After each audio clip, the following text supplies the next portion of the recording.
Prince Amleth plays a boy who's about to become a man when his father is brutally murdered by his uncle, and his mother is also kidnapped. 20 years later or so, the boy has become a Viking.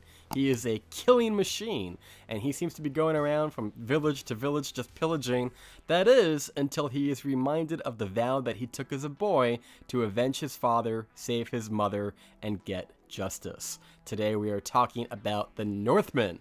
And oh my god, guys, going straight into the positives, because there's a lot. The story is so what you would expect it to be in some ways, but also not at all. Obviously, this is going to have a lot of bit of Hamlet in it.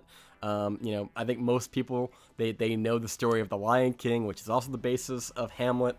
But actually, Hamlet was based on this. In fact, the main character is called Hamlet, and if you look at the name, all you gotta do is move that H over, and you got Hamlet. And yeah, that's a good way of putting it. Imagine a car where the engine is Hamlet, the paint job is Vikings, and the driver is the guy who made the lighthouse. Need I say more?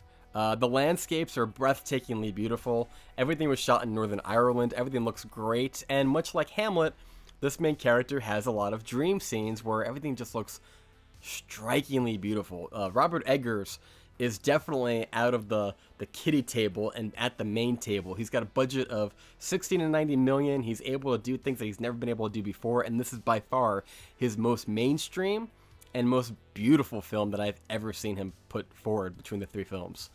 Going into performances, obviously we have Alexander Skarsgård, who I've only known him for, True Blood, obviously. He was in smaller films like The Legend of Tarzan. He was in Godzilla vs. Kong last year.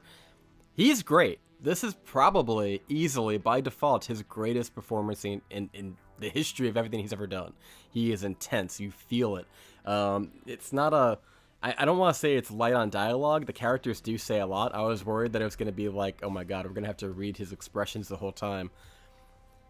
There is dialogue, but when he doesn't talk, that's when it's really good. His eyes really tell you everything you need to know about what's going on with this man. And then, of course, we have Nicole Kidman, who, to me, was the standout. And I'm calling it right now. If she doesn't get nominated for Best Supporting Actress, I'm done with the Oscars. Because this...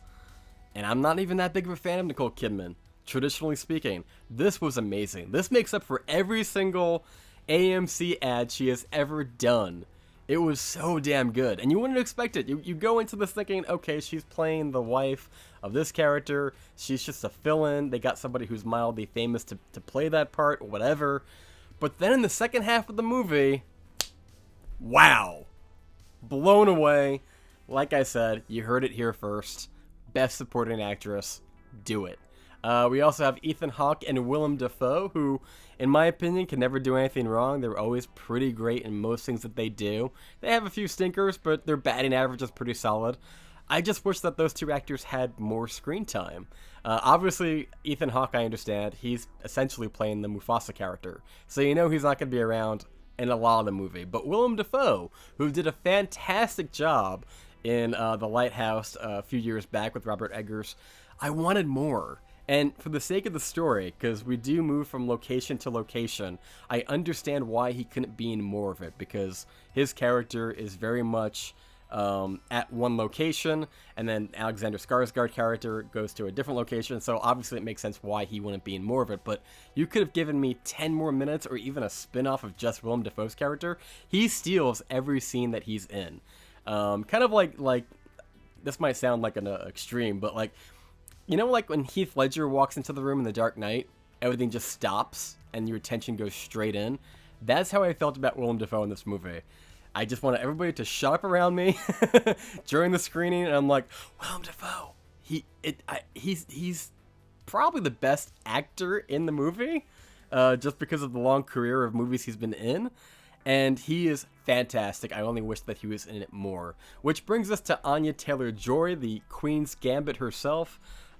She was in Last Night in Soho last year. What does one even say about Anya Taylor-Joy at this point? Because she's been knocking it out of the park. This movie, no exception. She was great. She plays the role of a slave that comes in contact with Hamlet, and they have a connection, they have a shared experience in so many ways, and she brings out the emotional core in our main character, which she's so good at doing.